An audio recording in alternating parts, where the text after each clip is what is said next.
जी हाँ दोस्तों, खेसारी लाल के पोस्टर आ गया। रोटी गरम बा, इस गाने का पोस्टर आ गया और इसी पे बात करेंगे। इससे पहले नमस्कार, आप देख रहे हैं आरआरपी साथी। आरआरपी साथी पर पहला बार आए हैं तो हमारा यही रिक्वेस्ट है आप लोगों से, इस चैनल को सब्सक्राइब कर लीजिए। जी हाँ दोस्तों, चैनल को सब्सक्राइब कर लीजिए। खेसारी लाल से जुड़े हुए हर जानकारी आपको सबसे पहले मिलता रहेगा। और चलिए पोस्टर के बारे में जान लेते हैं। खेसारी लाल के साथ काम की है नर्मिता मल्ला। जी हाँ दोस्तों, बहुत दिन के बाद जोड़ी देखने को मिल रहा है और बवाल के जोड़ी होगा और कमाल के जोड़ी होगा। और खेसारी लाल लुक में दिख रहे हैं ऑटो के ड्राइवर। जी हाँ दोस्तों, ऑटो के वाला भी पोस्टर खूब बढ़िया इमोजिंग सेंड किया है और कमाल का लुक दिखा रहा है सारेगामा हम भोजपुरी ने।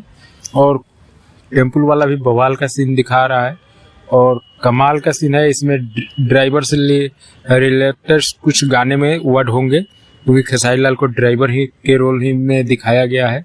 वर्दी वही पहन रखे हैं ऑटो वाला, और ऑटो के सीन लगातार शुरू से ही दिखाया जा रहा है। और ये गाना रिलीज होगा, आप लोगों को बता दें, 7 तारीख 7 बजे सुबह में।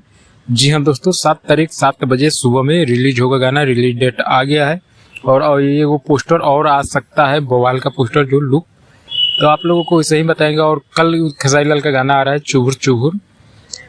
जी हाँ दोस्तों, ये गाना आ रहा है और बवाल का गाना आ रहा है ग्लोबल म्यूजिक से। तो तैयार रहिएगा कल सुबह देखने के लिए। और यही जानकारी था आप लोग को देना, सही समझे। कैसा लगा जानकारी कमेंट में जरूर बताइएगा। हमारे चैनल पर नया है तो चैनल को सब्सक्राइब कर लीजिएगा। चलिए मिलते हैं फिर अगले वीडियो में। यहाँ तक वीडियो देखने के लिए आप लोगों को दिल से थैंक्स।